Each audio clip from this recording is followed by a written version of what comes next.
هۆڵەندا سەرقاڵی ئەنجامدانی هەڵبژاردننی پەرلەمانە و بەشێک لە هاوڵاتیەکانی بە گرنگیەوە دەڕوانە پرۆسەکە.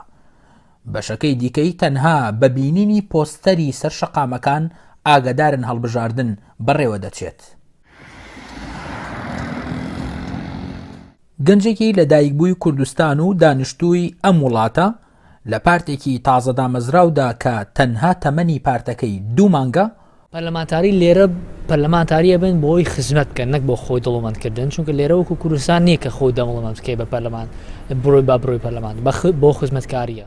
هاتوونێتە لای سەرۆکی ئەم پارتە نوێیە کە لە هەمان کاتدا پەرلەمانتارە و باس لە سیاسەتەکانی دەرەوەی پارتەکەی دەکات. پارتی سپلینتەر نوێە و لە ناوخۆی وڵات ڕێچکەی پارتە کلاسیکیەکان ناگرێتە بەر و بیرۆکەی نوێمان پێ. ئێمە خزمەت دەکەین. زانیاریم لەسەر دۆخی ئەمنی لە سووریا و لە عێراق و کوردستان هەیە. ئازادی ڕۆژنامەنووسی و ڕادەربڕین لەو ناوچانە لەژێر پرسیاردایە، بە هەند وەریانەگرین. ئەمەش لە چوارچێوەی سیاسەتەکانی دەرەوەی پارتەکەماندا بێت. 642 پاڵێوراو لە هۆڵەندادا ڕکابەری بەدەستێنانی 150 کورسی دەکەن.